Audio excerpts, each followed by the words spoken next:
Hey, hey, hey, hey, hey, hey, hey, Trundle Talks, it's Trundle Talks, it's Trundle Talks, it's Trundle Talks. Hey everybody, welcome to Trundle Talks. My name is Sajid Nair and this is the fourth episode of season 2. Today's guest is Luke Hohmann. He's the founder of a company called FirstRoot, has founded the company Conteneo, which was acquired by Scaled Agile, and he has also participated as a consultant and helped evolve Scaled Agile. Now we are very excited to have him on board because he's been working on something called participatory budgeting. We'll also be talking to him about startups and SAFe. So let's dive in. Thank you, Luke, for joining us at Trundle Talks today. Uh, Before we begin, let me first ask you, because I've read a lot of content on First Root, I've read a lot of content on participatory budgeting. Let me first ask you, how did First Root come into existence, and what is participatory budgeting? Sure. Well, FirstRoot is an outgrowth of my more than decade of work in participatory budgeting. And that's kind of hard to say. So sometimes we just say PB. But I started doing PB programs in the private sector with businesses around the world to help them improve their portfolio management and portfolio investment processes. So name brand companies that you would know, eBay and Salesforce and BMW and Daimler, PayU, different companies were using these techniques to improve their portfolio management processes. Then I started working in the public sector, providing pro bono charitable participatory budgeting services for cities.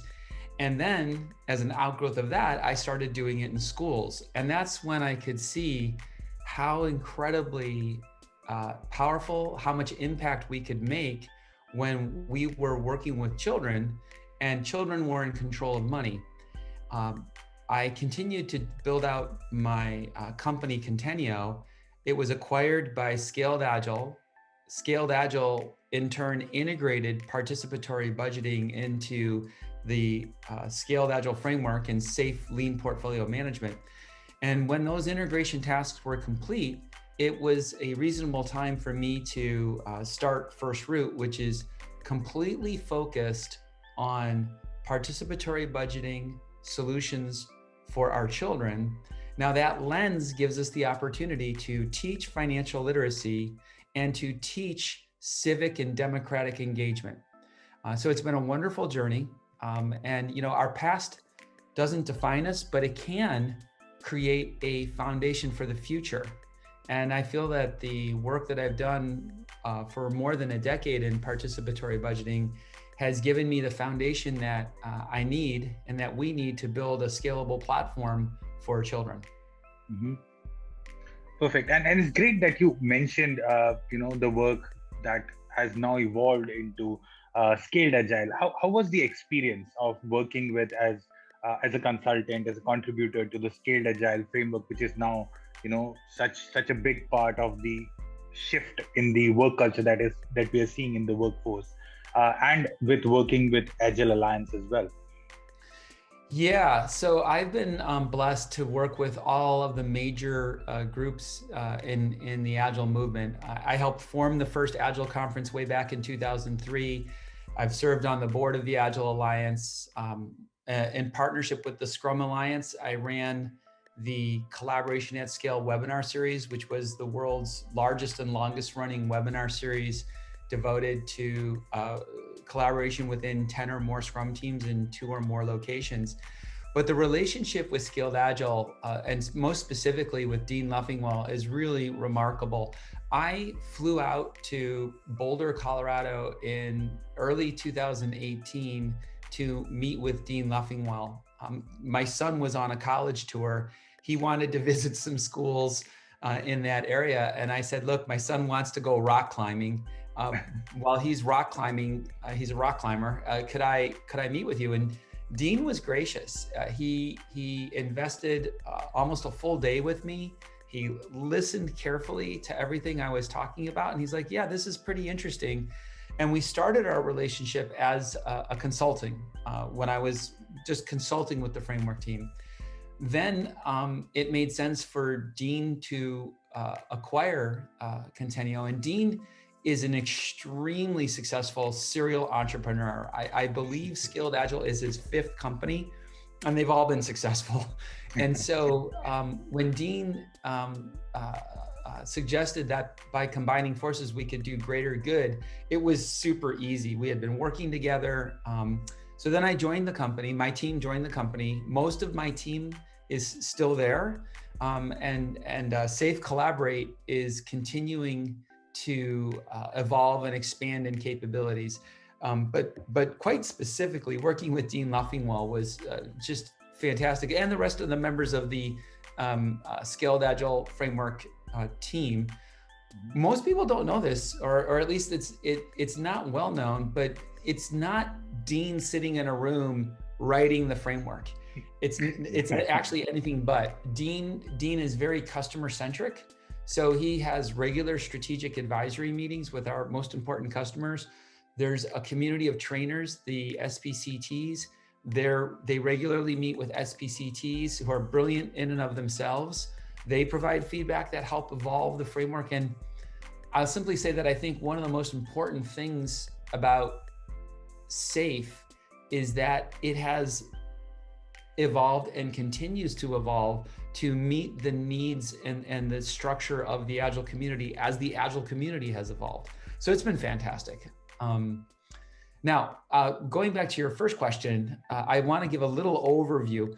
Participatory budgeting for kids is different than participatory budgeting for adults. Adults are going to talk a lot about much more complex things like, capital expenses versus operating expenses. Adults are going to talk about multi-term investments, which might be so let's say your TCS, your Tata Communications, and you want to build a data center, or you want to put in an undersea fiber optic cable for improving internet communications. Well, you're not going to get that done even if you're agile in a sprint or a quarter. Those are multi-year projects. So adults are dealing with very sophisticated investments and very sophisticated strategies, and adults are negotiating scope, and negotiating scope is going to negotiate price. Right.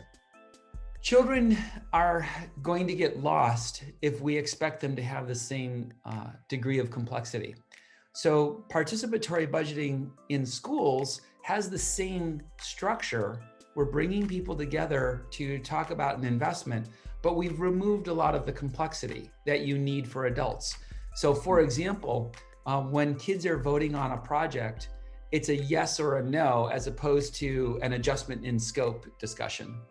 The other element is that you really need to have a local mindset. Every single school in India is unique. If you think about it as like a little community, every single school in America is unique. And in Mexico, it's unique. In Europe, it's unique. But our concepts of what we're teaching our children are the same. We want them to learn democratic processes. We want them to learn budgeting. We want them to understand financial literacy and financial concepts. But the actual investments they make in a school are going to be based on what that school needs. And it's going to be based on how that culture works. And so we are building a platform, but it's highly optimized and highly tailorable to the needs of the local community. You mentioned that there have been a lot of companies that you've been part of as well, right? And I've gone through the list of companies that you worked with as you in your illustrious career. I wanted to ask you, for a budding entrepreneur, how can SAFe help, or how can Scaled Agile help somebody who's just getting his business, started up from the bottom?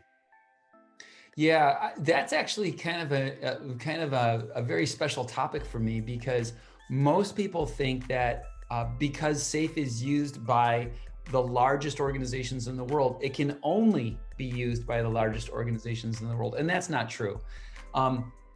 In fact, I've given a talk, and I'm working on an article right now called Startup SAFe, which is how does a startup use the SAFe framework? And when you think about it, A startup has all of the needs of a large company. It's just smaller. It's kind of like, I'm a father of 4 wonderful kids, right? So when a human is born, it's a human. It's got all the parts. They're not mature, right? They've got to grow up. And I always joke, it's not like, you walk up to your 2-year-old and say, hey, congratulations, you're 2 years old. Here's an arm, right? I mean, the parts are all there, Right. but they do need to grow. They do need to mature. And so when you think about a small startup, all the parts are there if they're going to be successful. They have a product, they have a development team, they have marketing, they have sales, they have customers, they have finance, they have human resources. They have all of the parts. They're just smaller. Sometimes the smallness is expressed by one person does multiple roles. And then as the company grows, you have, for example, in many startups in Silicon Valley, the chief operations officer or the president of the company also owns finance and human resources. The company gets bigger, they hire a CFO. They get a little bit more bigger, they hire human resources. They get a little bit more bigger, they hire dedicated, controllers and financial managers and Right. accounts payable. And you just kind of look at each function as it grows. So why then would an entrepreneur choose SAFe? Well, it depends on whether or not you want your company to grow. If you are starting a small company and you don't envision it growing, and growth isn't a requirement, right? It's part of, many small companies are wonderful.